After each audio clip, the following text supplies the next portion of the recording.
కులం మతం పార్టీ చూడకుండా అర్హులైన ప్రతి ఒక్కరికి సంక్షేమ పథకాలు అందజేస్తున్న సంక్షేమ సారథి సీఎం వైఎస్ జగన్మోహన్ రెడ్డి మళ్లీ గెలిపించుకుంటేనే పేదల జీవితాలు మరింత బాగుపడతాయని ఎమ్మెల్సీ డీసీ గోవిందరెడ్డి పేర్కొన్నారు.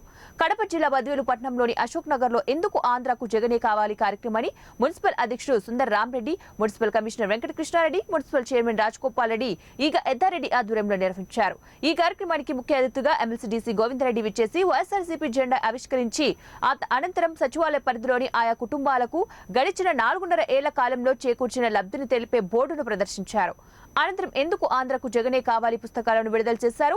ఈ కార్యక్రమంలో మున్సిపల్ వైస్ చైర్మన్లు వెంకట సాయి కృష్ణ, గోపాలస్వామి, ఆర్యవేశ్య వర్తక సంఘం అధ్యక్షుడు K V Subbareddy, market yard vice chairman Putta Sriramulu, Pratap తదితరులు పాల్గొన్నారు. ప్రజలు మమ్మల్ని బాగా 2 దఫాలుగా ఆదరించారు. ఇచ్చినందుకు మీ అందరికీ పేరు పేరున ధన్యవాదాలు తెలుపుకుంటున్నాం. దాదాపు ప్రతి ఒక్కరికి మన గోవిందర్ సార్ నాయకత్వంలో ప్రతి ఒక్కరికి మేము ఏది అడిగినా కూడా దాదాపు మేము చేయగలుగుతున్నామంటే మా గోవింద్ అన్న గారు కానీ, సుందర్ రామరెడ్డి అన్న కానీ, ఇతరులు అందరూ మాకు సహకరించబట్టే మేము ఇక్కడ అన్నీ చేయగలుగుతున్నాం. కేవలం ఇంకా మూడు రోడ్లు మాత్రమే ఇక్కడ పెండింగ్ ఉన్నాయి. ఆ 3 రోడ్లు కూడా ఎలక్షన్ లోపలనే పూర్తయి 100% కంప్లీట్గా బద్వేలు మున్సిపాలిటీలో ఏదైనా ఉందంటే అది అశోక్ నగరే అవుతుంది.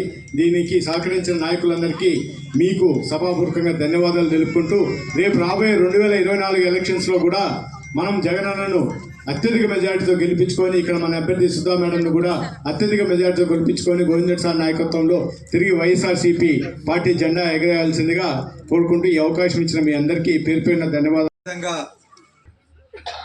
పెద్దలు అనేక విషయాల గురించి కూడా మీకు చెప్పారు. మేము వైఎస్ఆర్ కాంగ్రెస్ పార్టీలో జగనన్న నాయకత్వం కింద పనిచేయడానికి మేమందరం నిజంగా గర్వపడుతున్నాం. ఎందుకు మేము గర్వపడుతున్నామంటే ఈ అధికారం ఇచ్చింది ప్రజల కోసం, ప్రజల యొక్క సంక్షేమం కోసం, అభివృద్ధి కోసం పనిచేయాలి అనేటువంటి ఒక సుక్షితమైనటువంటి ఆ పార్టీ కార్యకర్తలుగానే మేమందరం కూడా మరి పని చేయడం వల్లనే ఏ విధంగా పెను మార్పులు ఈనాడు ప్రజలకు మేలు జరుగుతున్నాయో మీరందరూ కూడా గమనిస్తూ ఉంటారు. జగనన్న ముఖ్యంగా అధికారం నిజానికి 2014లో చంద్రబాబు నాయుడు గారు 600 హామీలు ఇచ్చారు. నేను ఇవన్నీ చేస్తానని మభ్యపెట్టారు. ప్రజలు కూడా నమ్మినారు కూడా ఆయన్ను.